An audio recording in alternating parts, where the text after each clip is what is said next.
ध्येयं सदा परिभवग्नमभीष्टदोहम् तीर्थास्पदं शिवविरञ्चिनुतं शरण्यम् भृत्यार्तिहं प्रणतपालभवाब्धिपोतम् वन्दे महापुरुषते चरणारविन्दम् वन्दे महापुरुषते चरणारविन्दम्। बोलो श्री स्वामीनारायण भगवाननी जय। श्री हरिकृष्ण महाराजनी जय। श्री घनश्याम महाराजनी जय। श्री गोपीनाथ जी महाराजनी जय। भला मुक्तो अपने काले अक्षर निवासी पूज्य हरिस्वरूप स्वामीना जीवन विषे यथाशक्ति आचमन कर्યું। આજે સ્વામીના જીવન વિશે પૂજ્ય હરિસ્વરૂપ સ્વામી અને મારા અનુભવો થોડા રજૂ કરવા છે। આ મહાપુરુષ કેવા અલૌકિક હતા, કેવા દિવ્ય હતા, કેવા ભવ્ય હતા। ઘણીવાર વ્યક્તિના જીવનમાં થોડુંક જ્ઞાન આવડે, બે શબ્દ બોલતા આવડે, પછી ભક્તિથી એ ભ્રષ્ટ થઈ જતા હોય છે। ગૌતમભાઈ આ એવા નહોતા। હું જ્યારે ચોથી વાર પૂજ્ય સ્વામીને મળવા ગયેલો, એને લાઈફ ટાઈમ જ્યારથી મેમનગર ગુરુકુળની સ્થાપના થઈ ત્યારથી વર્ષો સુધી મંગળાની સેવા તો કરતા જ, પણ પછી ઘણા સંતો સેવા કરનારા થયા પછી પણ એ કાયમ વહેલા ઉઠી અને ભગવાનના સિંહાસન અને આજુબાજુમાં વાળી પોતા કરવાની સેવા જ્યાં સુધી આ છેલ્લે મૌન ધારણ કર્યું હરિજયંતીના દિવસે, એના આગલા દિવસ સુધી સ્વામીએ આ સેવા કરેલી છે। અને મને કહેતા હતા કે સાધુરામ, હું આટલી ભક્તિ કરું, પ્રવચન કરતો હો તો પણ ક્યારેય મેં ભગવાનને બીજા નંબરે નથી થવા દીધા। હું કથા વાર્તા તૈયાર કરતો તોય મારું જે સવારનું આત્માને પરમાત્મા સાથેનું જોડાણ એ પહેલાં કર્યું છે। સ્વામીના શબ્દમાં કહું તો સ્વામી કે જે સ્ત્રી બહેન લગ્ન કરીને સાસરે જાય અને ત્યાં એના પતિનું સુખ ન મળે, બીજું ગમે એ કરતો હોય પણ પતિનું સુખ ન લે તો મળે તો અંતે છૂટાછેડા થાય। આ સંસારનો નિયમ છે। એમ સાધુ થયા પછી પણ જે વહેલા ઉઠીને સવારના બ્રાહ્મ મુહૂર્તમાં પોતાના આત્માની, પોતાની ચેતનાને પરમ ચેતનામાં જોડતો નથી તો એ એક દિવસ એ સાધુને પણ ભગવાન સાથે છૂટાછેડા થઈ જાય। પછી તન ભગવું રે, મન ભગવું ન રહે। એટલે પછી તન ઉજળા અને મન મેલા આવું એનું જીવન બની જાય। એટલે કહેતા મને પોતાનું બહુ દિલથી ભક્તિભાવથી ગદગદિત ભાવથી કહેતા હતા કે હું આટલી પ્રવચનો તૈયાર કરું તોય સવારથી મારી પૂજા અનુષ્ઠાન આ 9-10 વાગ્યા સુધી કાયમ ચાલે। કથા કરવાની હોય તો પાછો હું 2 કલાક બેસી જ જાઉં કથા કરીને પણ, અને મારે બીજા પ્રવચન તૈયાર કરવાના હોય તો હું બપોરે ઠાકોરજી જમાડી થોડો આરામ કરી વંદુના અને જન્મંગલના અનુષ્ઠાન એ સ્વામીએ માત્ર વંદુની કથા કરી નથી, વંદુની કથા મુજબ એ જીવા છે। એટલે એ જે જીવતા હતા એ બોલતા હતા, અને જે ગાલની વાતો હોય ને એ ગાલે અથડાઈને પાછી પડે, અને હૈયાની વાતો હોય ને હૈયા સુધી અડી જાય। પૂજ્ય હરિસ્વરૂપ સ્વામી એ હૈયામાંથી બોલતા હતા, અને એટલે આસ્તિક હોય કે નાસ્તિક હોય સત્સંગી હોય કે બિન સત્સંગી હોય, બાળક હોય કે વૃદ્ધ હોય, દેશના હોય કે વિદેશના હોય, એકવાર પૂજ્ય સ્વામીની વાત સાંભળે, એ સાધુ હોય અને મૂળ સંપ્રદાયની શાખાના હોય કે શાખાથી બહારના સાધુ હોય, પણ સ્વામીને સાંભળે એટલે એને સાંભળ્યા વગર જીવી શકાય નહીં. શું કામ? એ દિલથી બોલતા હતા અને હૈયાની વાતો હૈયાને અડતી હતી. પણ એ કહેતા હતા કે હું એ અનુષ્ઠાન કરી અને પછી મારું 4 વાગે માનસી કરીને પુસ્તક ચાલુ તૈયાર કરવાનું, ત્યાં સુધી સ્વામી ભગવત પરાયણ રહેતા. આ એને ખુદે મને કહેલો અનુભવ છે. આજે સ્વામી માટે કહેવું હોય તો કહી શકાય કે જેમ ચોમાસામાં અચાનક વીજળી થાય અને એ આખા વિશ્વમાં પ્રકાશ ફેલાવીને અદૃશ્ય થયા, એમ સ્વામીએ જે પોતેનો જ્ઞાનનો પ્રકાશ ફેલાવ્યો છે, એ વીજળી અદૃશ્ય થશે, પણ સ્વામીએ ફેલાવેલી ભક્તિની સુગંધ, સ્વામીએ ફેલાવેલી સત્સંગની સુગંધ, સ્વામીએ ફેલાવેલી જીવન જીવવાની કળા એ અદૃશ્ય નહીં થાય. ચોમાસામાં વાદળું આવે, વરસી જાય, સૌને શીતળતા કરતું જાય, પણ પાછા પવનના લહેરખે એ શીતળતા વહી જાય. ત્યારે સ્વામી જે ભક્તિની વર્ષા કરી છે, આજ્ઞા ઉપાસનાની દઢતાની જે વર્ષાઓ કરી છે, આ કાળના વાયરે પણ સુકાશે નહીં. એ કાલાતીત છે, એ અનુભૂતિનો વિષય છે. નાના મોટાને સમજવામાં બહુ ભૂલ કરતા હોય છે. કાલે મારે થોડું આપણે પ્રવચન કર્યું, પછી સ્વામીના પૂર્વાશ્રમના સંબંધીઓ એમની વિશે થોડી વાત થઈ. ખાસ આજે ઢોલરવામાં વજુભાઈ સરપંચ છે, વજુભાઈ નાનજીભાઈ રામાણી, એ મને કહેતા હતા કે સ્વામી, એમનો દીકરો વરુણ છે, સ્વામીના પિતાશ્રી વીરજીભાઈ, વીરજીભાઈના પિતા મોહનભાઈ, મોહનભાઈના પિતા માવજીભાઈ અને માવજીભાઈના પિતા ગોવાભાઈ, અને આ વજુભાઈ જે આજે સરપંચ છે, આ ત્યાંનું ખાનદાન પરિવાર છે, રામાણી પરિવાર. એ તે વખતે રાજશાહી વખતે એ ગામધણી ગણાતા હતા. આખું ગામ એને પૂછીને કરતું. આજે પણ આ પરિવાર ઉપર આખા ગામના લોકો વિશ્વાસ મૂકે છે. એ જ રીતે આ વજુભાઈ સરપંચ છે, એમના પિતા નાનજીભાઈ, એમના પિતા નારાયણભાઈ અને એમના પિતા ગોવા બાપા. આ બધા એક પરિવાર, ચોથી પાંચી પેઢીએ થાય. પછી મેં કહ્યું કે તમારા પરિવારના સત્સંગના સંસ્કાર ક્યાં? ત્યારે કે અહીંયા પહેલાં તો નંદ સંતોએ ગુણાતીતાનંદ સ્વામીની આજ્ઞાથી રામાનુજાનંદ સ્વામીએ આવીને મંદિર કાચું બાંધેલું. પછી જ્યારે બાલમુકુંદ સ્વામી આવ્યા અને અમારા ગામમાં સ્વામીને એવું લાગ્યું કે ત્યારે લુહાણા પરિવાર, ઠક્કર પરિવાર, પછી વોરા પરિવાર, આમાં સત્સંગ થયેલો.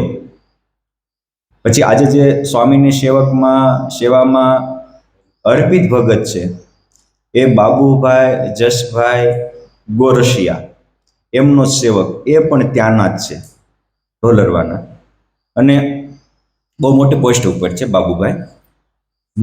પણ કહેવાનો પોઈન્ટ કે એમાં હતો, પણ જ્યારે ગામમાં મંદિર થતું તો અમારા પરિવારમાં કોઈને સત્સંગ નહોતો, પણ મંદિર થતું તો અમારા દાદાએ સામે આવીને કીધું કે સ્વામી આ નાની જગ્યા કરો, લો થોડો મોટો પ્લોટ કાઢી આપી.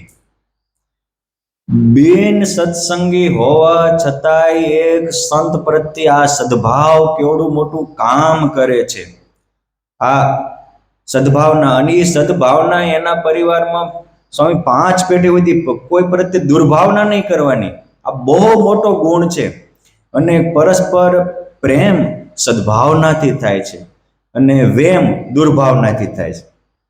વેમ માણસને મારે છે અને સદભાવના વ્યક્તિને તારે છે. સ્વામીને આવું સામે આવીને કહ્યું. પછી સ્વામીએ પૂછાયું કે ગોહા બાપા શું કરો છો? તો કે ખેતર તો મોટું જ, કારણ કે ગામમાં જાગીરદાર હતા, મુખી તરીકે હતા. ખેતર તો મોટું છે, કૂવા કરીએ પણ પાણી થતું નથી. આ મારો કૂવો ઘણો ઊંડો ગયો, 10-12 હાથ, 14 હાથ, એ વખતે 14-15 હાથના કૂવા ઘણા ગણાતા હતા, કારણ કે પાણીના તળ આજથી 150 વર્ષ પહેલા ઘણા ઊંચા હતા. સ્વામી કે મને પાણી જોતા આવડે છે, હું આવું? જો આપણે ભગવાન કે સંતને સાથે એક વેંત નમીએ તો એ આપણે હારે હાથ નમવા તૈયાર હોય છે. આપણે એની સન્મુખ એક ડગલું હાલીએ તો એ આપણા સામા 99 ડગલા હાલવા તૈયાર હોય છે. એટલે સાગરમાં લખ્યું છે કે હરિ કી સેવા તિલવાર હી જોક એ એક બાર, 100 ફલ મેરુ સમ લીએ એસો યહ અવતાર. એ આપણે ભગવાનની સેવા એકવાર કરવી તલ જેટલી, તો એ મેરુ જેટલું મોટું ફળ આપે છે. એવો આ ભગવાનનો કરુણા અવતાર છે. અને એ ભગવાનને ધારેલા સંતમાં પણ ભગવાનના આવા ગુણો હોય. એટલે બાલમુકુંદ સ્વામી સામે આવીને કહે છે કે મને પાણી જોતા આવડે છે, આવું? અરે આવો ને, કે તમારી જેવા સાધુના પગલા અમારી વાડીએ ક્યાંથી થાય? સ્વામી ગયા. સ્વામી કે પાણી જોવું હોય ને તો કૂવામાં ઉતરવું પડશે. બાલમુકુંદ સ્વામી એમના એ ગોવા બાપાના કૂવામાં ઉતર્યા અને પછી કહે છે કે ગોવા બાપા, હા, આમાંથી છીણી, હથોડા, તગારા, પાવડા બધું કાઢ લ્યો અને એક હાંગડી રાખો. આ હું કહું એ જગ્યાએ તમે હાંગડીને થોડીક ઊંડી જવા દેજો, પાણીનો ધોધ થાય છે, તમે એ ધોધ છૂટે એટલે તરત નીકળી જાય કે. અને બાલમુકુંદ સ્વામી આટલું દેખાડીને બહાર નીકળ્યા કૂવામાં. કૂવામાં બીજા જે ગાળવાના સામાન હતો એ બહાર કાઢ્યો અને પછી સ્વામીએ કીધું હતું એ જગ્યાએ હાંગડીનો દાર થોડોક નાખ્યો અને પાણીનો ધોધ છૂટ્યો. એ કહેતા નર્મદાનું પાણી ન આવ્યું ત્યાં સુધી અમારા કૂવાનું પાણી અખૂટ રહ્યું ને હજી છે, એ કૂવાથી હજી ચાલે છે. આ ત્યારથી આ પરિવાર ઉપર ભગવાનની સંતની મોટી અમી દ્રષ્ટિ. અને બાલમુકુંદ સ્વામીએ જ્યારે ત્યાં મંદિર બંધાયું આપણે ઢોલરવામાં, એવું કહેવાય છે કે સ્વામીએ મંદિર 1939 એટલે વિક્રમ સંવત 1939 ઈસવીસન 1883માં સ્વામીએ આ મંદિર બનાવ્યું. ત્યારે રામાણી પરિવારમાં અમુકમાં સત્સંગના બીજ રોપાણા હતા. તેમ છતાં આ જે પૂજ્ય હરિસ્વરૂપ સ્વામી, એમના પિતા વીરજીભાઈ, આ પરિવાર પરમ વૈષ્ણવ કૃષ્ણ ભક્ત હતા.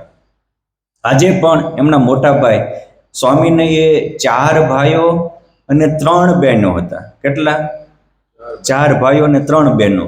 આપણી ભારતીય સંસ્કૃતિને અનુસાર એમનો પરિવાર હતો. વિકૃત માન્યાએ કરેલા નિયમ પ્રમાણેનો એનો પરિવાર નહોતો. આપણી ભારતીય સંસ્કૃતિમાં આટલા સંતાનોની કોઈ બાદ નથી. પણ એમના મોટા ભાઈ વલ્લભભાઈ, પછી બીજા ભાઈ છે મધુભાઈ. મારે કાલે એમના ભાઈ મધુભાઈ સાથે પણ વાત થઈ. અને સૌથી નાના કિશોરભાઈ, જે અત્યારે અમદાવાદ જ રહે છે. સ્વામી તો રાઘવ ભગત હતા. પણ મને મધુભાઈ કહેતા હતા કે સ્વામી, અમારા નાના ભાઈ રાઘવભાઈ ભણવામાં પહેલેથી હોશિયાર હતા, અતિ હોશિયાર. લગભગ નંબર ક્લાસમાં લઈને આવે. અને 5 ધોરણ તેઓ ત્યાં ઢોલરવામાં જ ભણ્યા. 2 ધોરણ બાજુમાં કમીગઢ ગામ છે ત્યાં ભણ્યા. અને 1 ધોરણ 8મું એ અમરાપુર ભણ્યા. અને 9મા ધોરણથી એઓ ગુરુકુલમાં દાખલ થયા. 9, 10, 11 ને 12 ભણીને પરમહંસ થયા. પણ કહેવાનું, મેં કીધું તમે નાનપણના કોઈ સંભારણા કહેશો? તો કે નાનપણથી એમને સૌથી વધારે સેવા માતા પિતાની કરવાનો હતા. કે અમારા માતા પિતા ખેતી કામ કરતા હોય અને મારો ભાઈ ઘરે હોય તો એવી સરસ મજાની ખીચડી, કઢી વગેરે બનાવી દે કે અમને ભાઈએ બનાવેલું હોય ને તો પેલા ખાવાનું મન થાય, એવું દિલથી કરે ને એમાં ભાવના બળતી હોય છે. અને પરાણે કરવું પડે એને વેઠ કહેવાય. વેઠ કરે એમાં વાસ્તવિકતા ન આવે. સ્વામી કે જે કરતા એ દિલથી કરતા હતા નાનપણથી.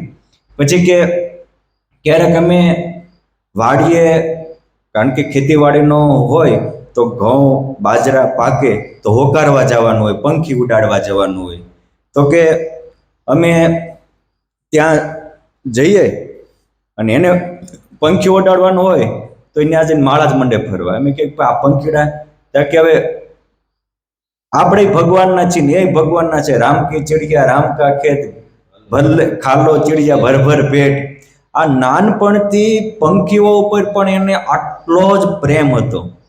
અને સંત થયા પછી તે ક્યારેક કોઈ પંખી પોપટ વગેરે હોય એને ચણ નાખવાનું હોય તો બહુ પ્રેમથી આદરથી નાખતા જીવન ટાઈમ.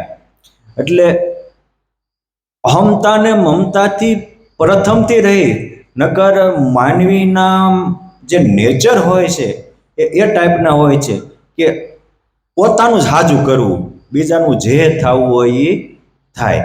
ત્યારે આ પહેલેથી પરોપકારાય સતામ વિભૂષણ, એ પરોપકાર એ સંતોનું ઘરેણું છે. એ એના નાનપણથી એના જીવનમાં પરોપકારની ભાવના હતી. અને આ એમના નાનપણના ખોલ્લા થોડાક સ્મરણ કહી.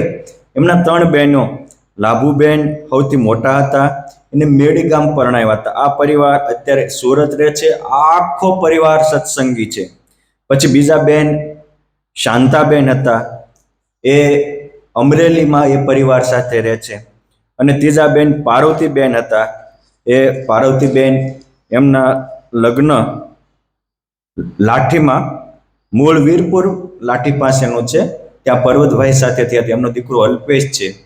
પરંતુ એવા નાનપણથી સત્સંગી એમને આ પાર્વતીબેનને જ્યારે ધામમાં જવાનું થયું તો કે છે આપણે હવે અહીંથી જવું જ છે, તો આ આખું ઘર આપણે મંદિરને અર્પણ કરી દો. આ રીતે પોતાની રહેવાનું ઘર એ પરમાત્માના લાઠી મંદિરમાં અર્પણ કરીને પછી એ કઈ ધામમાં ગયા. એટલે આ પરોપકાર આવા એક ખાનદાન પરિવારમાં જન્મા. એમના વિશેની આપણે વિશેષ વાતો તો કાલે બાળપણની કરી હતી, પણ આ એમના આપણે આમ તો સાધુની કુળ અને નદીના મૂળ અને સાધુનું કુળ એ ન જોવું એક ગુજરાતી કહેવત છે. કહેવત એટલા માટે છે કે ગમે એવી મોટી નદી હોય ને તો જ્યારે ઉત્પન્ન થાય ત્યારે હાવ નાની જ હોય. એટલે સામાન્ય માણસો એને પ્રત્યે ગૌણ ભાવ જ કરી નાખે કે આવડી જ નદી, આન લોકો નર્મદા કેસ, આન લોકો ગંગા કેસ, આવડી જ નદી. પણ ગાંડા એ જ અડધા ભારતને હરિયાળું કરે, એ જ આખા ગુજરાતને હરિયાળું કરે, એટલું પાણીનો ધોધ આગળ જતા એમાં થતો હોય. એમ નાનપણથી જે હોય એ એની અંજલિ એ જ વિશાળ થઈને મોટી પામતી હોય છે. ભગવાન સ્વામિનારાયણ વચનામૃતમાં એવું કહે છે કે જે અંગ હોય એ બદલાતા નથી, એનો વિકાસ થાય છે. એમ સ્વામીના જે આ ગુણો, વ્યક્તિત્વ, એના વિકાસ થયા છે. અને સ્વામી ધામમાં ગયા એ તો આપણે બધા જાણીએ. ભગવાન સ્વામિનારાયણ પણ આઈ થિંક પ્રથમના 77માં બોલ્યા કે કહીને અતિ સામર્થ્ય જણાવીને સ્વતંત્રપણે દેહ મૂકીને જાવું એ તો જેના અનંત જન્મના પુણ્ય ઉદય થયા હોય એવા કોક વિરલા પુરુષથી થાય છે. એ વિરલા પુરુષ એ પૂજ્ય હરિસ્વરૂપ સ્વામી વચનામૃતના મતે કહી શકાય. અને એ વચનામૃતમાં એ સ્વામી સ્વતંત્રપણે કહીને હરિકૃષ્ણ મહારાજની પ્રસાદીની કંઠીને જનોઈ ધારણ કરીને ધામમાં ગયા, સ્વતંત્રપણે દેહ મૂકીને. આજ એ યોગી હતા એનો દસ્તાવેજી પુરાવો છે. અને એમની કથા વાર્તા એ લાખોના ઉપયોગી હતા એનો પણ દસ્તાવેજી પુરાવો છે.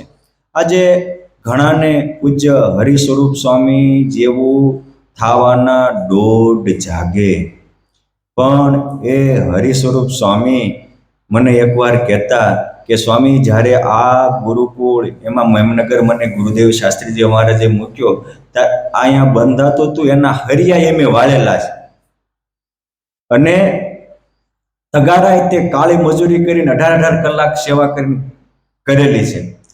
એટલે નાનપણમાં જે સેવા કરે અને એ નિસ્વાર્થ ભાવે બિનશરતી સેવા, મહારાજે કીધું ઉખા ખાચરની સેવા અને દિવ્ય ભાવે સેવા કરે, ત્યારે માણસના કરોડો જન્મના લાગેલા વજ્રસાર જેવી વાસનાના મેલ ધોવાય છે.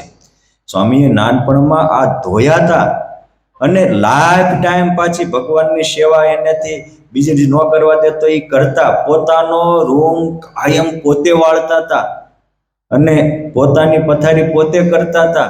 પોતે જીવ્યા ત્યાં સુધી કોઈ ધોતિયું ધોવા નથી દીધું સ્વામી. આપણે કહેવાય ને આત્મનિર્ભર હતા.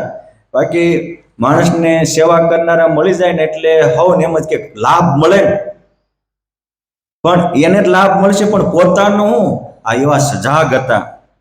એટલે આટલી સ્વામી વિશે વાત કરી, અને હવે હું થોડું, મને જે સ્વામી પ્રત્યે પહેલેથી સદભાવ તો હતો જ, પરંતુ મારે વડતાલ ધામમાં આવવાનું થયું પછી તો હું પૂજ્ય હરિસ્વરૂપ સ્વામીને ગુરુ જ માનતો, અને મારે જિંદગીમાં એ પસ્તાવો નથી કે મેં સ્વામીની કથા સાંભળી અને હું સ્વામીને થેન્ક યુ ન કહી શક્યો. મેં ખૂબ સ્વામીની હયાતીમાં જ એમનો આભાર વ્યક્ત કરેલો છે, પરંતુ આજે મારા અનુભવની વાત કરું ને, હું બોલવા જાઉં તે મારું હૈયું ભરાઈ જાય છે. પરંતુ આ હું કોઈના નેગેટિવ માટે નથી કહેતો, મારો અનુભવ કહું છું, અને એ એક મહાન સંતને શ્રદ્ધાંજલિના ભાગ રૂપે કહું છું. નથી એમની મોટપ વધારવા કે નથી મારી મોટપ વધારવા. જે સત્ય હકીકત છે એ શરૂઆતમાં મદાતમાં પુરુષોત્તમ નારાયણને હૈયામાં રાખી અને હે મહારાજ, હે મારા નાવલિયા નાથ, આપનું ગમતું કરજો એવી પ્રાર્થના સાથે કહું છું. વિક્રમ સંવત 1878 અષાઢ સુદ બીજ, આપણે જેને રથયાત્રા કહીએ, તારીખ 1/7/2022 શુક્રવારે સાંજે મેં કુંડળધામથી વડતાલ પ્રયાણ કર્યું. મને કુંડળથી જ પૂજ્ય અચ્યુત સ્વામી વાલા સ્વામી વડતાલ મૂકી ગયા હતા. અત્યાર સુધીમાં ઘણા ભક્તોનો એક પ્રશ્ન મને પૂછતો, હું કોઈ દિવસ બોલ્યો નથી, કડવા કોટડા પી ગયો છું કે હું કામ કુંડળ છોડ્યું. પરંતુ ત્યાર પછી 2-2.5 મહિના ભજન કર્યું. એક દિવસ પ્રભુની પ્રેરણા થઈ, અને એ પ્રેરણાના ભાગરૂપે જ હું પૂજ્ય અમારે નિર્મળ અંતરના અમૃત સ્વામી એમને સાથે લઈ એચજીવીપીમાં પૂજ્ય માધવપ્રિય સ્વામીને મળ્યો. સ્વામીને આશીર્વાદ લઈ, અને મેં થોડુંક ટ્રાફિકના લઈને થોડું મોડું થયું, એટલે મેં આગલે દિવસે પૂજ્ય અર્પિત ભગત દ્વારા સ્વામીનો સમય તો લીધો હતો, પણ સ્વામી પાસે જ્યારે જવાનું થયું તો સ્વામીએ આપ્યો તો 11 થી 12નો સમય, મારે પહોંચવામાં થોડું મોડું થયું. સ્વામી કે તમે જેટલા વાગે આવશો ત્યાં સુધી હું તમારી વાટ જોઈને બેઠો છું, અને રિયલી બેઠા. હું 12:30 પહોંચ્યો. મેં અમૃત સ્વામીએ દંડવત કર્યા. સ્વામી પહેલાં તો બહુ ભાવથી ભેટી પડ્યા. સગી મા કરતા પણ 100 ગણું વાત્સલ્ય વરસાવી માથે હાથ મૂક્યો, અને થોડી વાર પ્રાસંગિક પૂછપરછ કરી. પછી અર્પિત ભગત અને અમૃત સ્વામી બેયને કહ્યું, તમે વહી જાઓ. પછી એ દિવસ હતો વિક્રમ સંવત 1878 ભાદરવા સુદ દશમ. પછી બીજે દિવસે જળઝીણી એકાદશી આવતી હતી. તારીખ 5/9/2022 સોમવાર, અને સમય હતો બપોરના લગભગ 1 વાગ્યાથી. પહેલા થોડી વાર ગયા, હાર પહેરાવ્યા, થોડુંક બેઠા. પછી લગભગ 1:45 થી ગોષ્ઠી ચાલુ થઈ હતી, 1:45 કે 1ના વચ્ચેથી.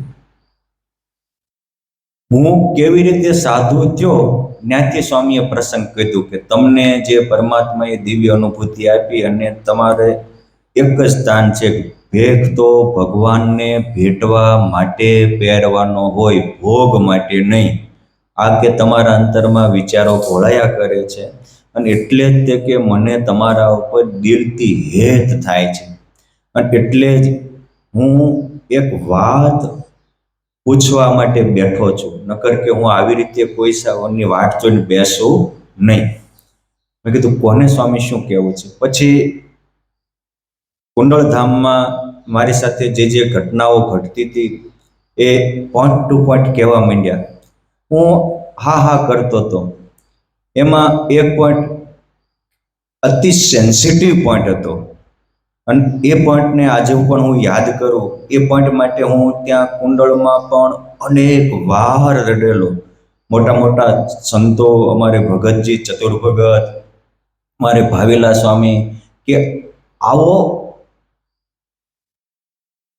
મેઇન મુદ્દો હતો કે પરમાત્માને કોઈને દર્શન દેવા એ વ્યક્તિગત બાબત છે. લાખોના ભીડમાં પણ ભગવાનનો અનુભવ આપવો તો એકને આપે ને બીજાને ના આપે. ગૌતમભાઈ, આ નિયમ છે. પણ જોને લાખોનું સૈન્ય ઊભું હતું, એમાં ભગવાનને કૃષ્ણએ એક અર્જુનને જ વિશ્વ રૂપે દર્શન આપ્યા. આપણે હોવી એટલે આપણને અનુભૂતિ થાય એવું નથી. અને આજ દિવસ સુધીના ઇતિહાસમાં સમૂહમાં કોઈને ભગવાને દર્શન આપ્યા હોય એવું મારા વાંચનમાં કે અનુભવમાં છે નહીં. પણ અમુક વાત કરતા કરતા મને કે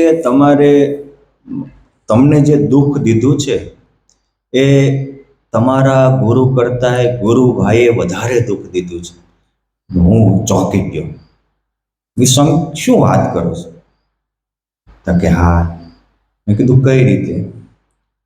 તો કે એવી વાત કરતા હતા કે તમારે કારણે આખા મંડળને ભગવાન દર્શન દેવા નથી આવતા અને આની માટે તમે બહુ રડ્યા છો, બહુ પ્રાર્થના કરીશ, કોઈ આનું સોલ્યુશન ન આવ્યું અને છેવટે ભગવાને તમને અનુભવ આપ્યો અને તમે ટ્રાન્સફર થયા છો. આ વાત સાચી ખોટી? સ્વામી આમ પૂછ્યું ને, હું તો પહેલાં તો સ્વામીના ખોળામાં માથું મૂકીને રડી જ પડ્યો. પછી મેં એટલું પૂછ્યું, પણ સ્વામી આ મારી હાવ નિજી જીવનની વાત તમને કેમ ખબર પડી? મેં કોઈ આ કરવા ખોટા પી ગયો છું.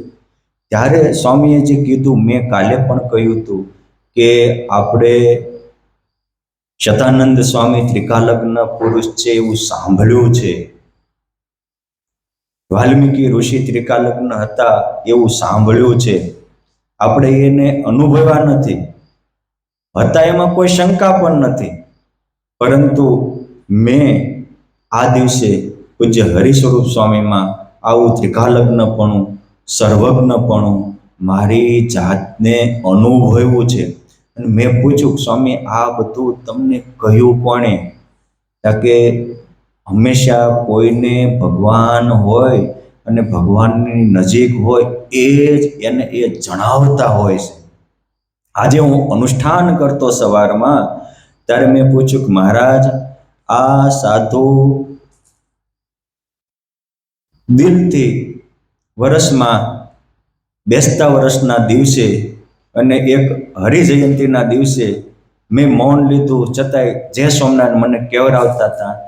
4-5 વર્ષથી એમના જય સ્વામિનારાયણ નથી આવ્યા અને આજે વ્યક્તિગત મળવા આવે છે તો શું કામ છે?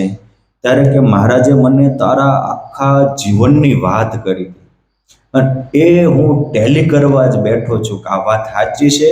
હા. અને પછી કે ખાલી મહારાજનો આપેલો સંદેશો, મહારાજ કે એ જ્યારે આવે ત્યારે આ મારો સંદેશો તું પહોંચાડજે, એમાં અમે બહુ રાજી થયા છીએ.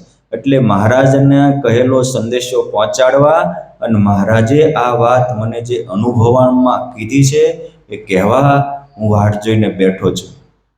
અને મહારાજે કીધું છે કે તમે એમને કહેજો કે મને પછી ભેટી પડ્યા ઓલા ચાલુ વાત કરતા કરતા. અને પછી અર્પિત ભગતને બોલાવીને કે આ ફોટા પાડ લે, કે ફોટા પાડ્યા. પછી કે આ રીતે આપણે અક્ષરધામમાં કાયમ સાથે રહેવાનું છે. આવો મહારાજે મને કોલ આપ્યો છે, વરદાન આપ્યું છે. અને આજે મને દિલથી કહેવાનું મન થાય કે હું સ્વામીને છેલ્લી જ્યારે ગોષ્ઠી થઈ ત્યારે સ્વામીએ મારો હાથ ઝાલી અને 5 થી 7 મિનિટ ઝાલી રાખ્યું અને પછી કીધું કે આપણે જે વરદાન દીધું છે એ પાકું છો. આમ હાથની શાન કરીને આ પૂજ્ય હરિ સ્વરૂપ સ્વામી માત્ર સ્પષ્ટ વક્તા જ નહોતા, એ સત્ય વક્તા હતા. અને જે બોલતા એ કરતા હતા અને કરતા એમ બોલતા હતા. એનો જે આપણે પંચરાત્રમાં આવે છે કે વચસ એકમ કર્મણ્ય એકમ મનસ્ય એકમ મહાત્મના, જેવું વાણીમાં એવું કર્મમાં, કર્મમાં એવું જીવનમાં એ મહાપુરુષનું લક્ષણ છે. એ પૂજ્ય હરિ સ્વરૂપ સ્વામીમાં મેં નજર નિહાળ્યું છે. સ્વામી એવા વિરલ વ્યક્તિત્વ હતા. અને એટલે મને કે તમે મહારાજે એટલે જ બોલાવ્યો. મેં કીધું તો પછી સ્વામી આ વસ્તુ તો ઠીક છે, પરંતુ મને અહીં બોલાવ્યો શા માટે? ત્યારે કહે છે કે મહારાજના દિલમાં પોતાના નંદ સંતો પ્રાણ જેટલા વહાલા છે. કેટલા? કોઈ પોતાનો પ્રાણ કાઢી આપે. અને એમ એ નંદ સંતો એક એક પુરુષોત્તમના પ્રાણ જેવા પ્યારા છે. મહારાજના દિલમાં જેમ એ તે વખતે નિષ્કુળાનંદ સ્વામીના હૃદયમાં રહીને ભગવાન સ્વામિનારાયણે ગોપાળાનંદ સ્વામીનું સ્પેશિયલ પ્રકરણ લખાયું. એ આ વખતે સ્વામીએ મને એક વાત કરી હતી સ્વામી, કે તુલસીદાસજી મહારાજ રામાયણ લખતા હતા અને સુંદરકાંડનો જ્યાં પ્રસંગ આવ્યો અને સુંદરકાંડ લખવા માંડ્યા તો હનુમાનજી તુલસીદાસજીની રામાયણનો હનુમાનજી મહારાજ પ્રૂફ રીડિંગ કરતા હતા. એટલે તુલસીદાસજી લખે અને હનુમાનજી મહારાજ એકવાર વાંચતા હતા. એવું તુલસીદાસજી માટે લખાયું છે, તુલસીકૃત રામાયણ માટે. એમાં સુંદરકાંડ આવ્યો તો હનુમાનજી મહારાજ કે આ નહીં, કે ગુણ તો માત્ર ગોવિંદના ગવાય, મોટપ તો માત્ર ભક્તનું કર્તવ્ય છે ભગવાનનો મહિમા વધારવો. આ તમે મારો ગાવા માંડ્યા. એટલે એ સુંદરકાંડ હનુમાનજી મહારાજ ફાડવા તૈયાર થયા ત્યાં ખુદ ભગવાન રામ પ્રગટ થયા અને કહે છે કે હનુમાન, બીજી રામાયણ તો તુલસીદાસજીએ લખી છે, પણ સુંદરકાંડ તો મેં અમારે લખ્યો છે. અને આજે પણ રામાયણમાં સૌથી વધારે પાઠ શેના થતા હોય? સુંદરકાંડના. સ્વયં પરમાત્માની પ્રેરણાથી લખાયેલો છે. અને સ્વામિનારાયણ સંપ્રદાયમાં પણ આખી ભક્ત ચિંતામણીમાં સૌથી વધારે પાઠ થતા હોય તો એ ભક્ત ચિંતામણીના 142માં પ્રકરણ. શા માટે? ખુદ પરમાત્માની ઈચ્છાથી લખાયું કે છે. ત્યારે તો મહારાજે ગોપાળાનંદ સ્વામી વિશે તો લખાયું, છતાંય સ્વામી વિશે લખવામાં ઘણું રહ્યું છે. પરંતુ મહારાજની ભાવના છે કે એમના નંદ સંતોના જીવન લખો. અને મહારાજે મને કહ્યું છે કે તમને પરમહંસોના જીવન લખવા માટે મહારાજે વડતાલ લાવ્યા છે. તમને જ્યાં સાનુકૂળતા હોય, પાછું બંધન નથી રાખ્યું, હા, જ્યાં સાનુકૂળતા હોય ત્યાં રહેજો, પરંતુ નંદ સંતોના જીવન જેટલા ભગવાન તમારા અંતરમાં પ્રકાશતા હોય એ બધા જ લખજો. એમાં મહારાજ બહુ રાજી છે. અને એ પરમહંસોના જીવન લખવા તમારાથી મહારાજ જ કરશે. અને મને એટલી ખબર પડે કે વ્યક્તિ પોતાના પુરુષાર્થથી કાંઈ કામ કરતો હોય તો એ 90% મહેનત કરે ત્યાં 10% પરમાત્માની કે સંતની કૃપા ભળે. પણ ભગવાન કે મોટા સંતના આશીર્વાદથી કામ થતું હોય તો એમાં આપણી 10% મહેનત હોય, 90% એની કૃપા ભળે. અને એ 90% એ કૃપા એ હું સાક્ષાત અનુભવું છું જ્યારથી પરમહંસોના જીવન. કેમ જે એક તો મહારાજની આજ્ઞા કે ચરિત્ર રૂપી જાળામાં મનને ગૂંચવી મૂકવું, એ ગૂંચાયેલું રહે. નંદ સંતો જેવી આપણી પારદર્શક જીવનતા પણ જળવાઈ રહે. અને મહારાજને મુક્તો પ્રસન્ન કેટલા થાય એ સમજવા માટે આ સ્વામીએ જે મને આશીર્વાદ આપ્યા અને પછી મેં લખ્યા નંદ સંતોના જીવન, તો લોકો તો અલગ અલગ ભ્રમણા ઊભી કરતા હોય, પરંતુ હરિ સ્વરૂપ સ્વામીએ મેં જે પરમહંસ ગાથા લખી એક એક ભાગ શબ્દશે વાંચ્યા છે. હા, એ પોઝિટિવતાનું મૂર્તિમાન સ્વરૂપ હતા, એટલે એ પોઝિટિવતાના મૂર્તિમાન સ્વરૂપ રૂપે એમને મેં કહ્યું તો ક્યારેક ધ્યાન દોરે, પણ ખાખા ખોળા ન કાઢે હો સ્વામી. અમુક ને 98% 95% સારું હોય ને 2% જો આ ભૂલ છે.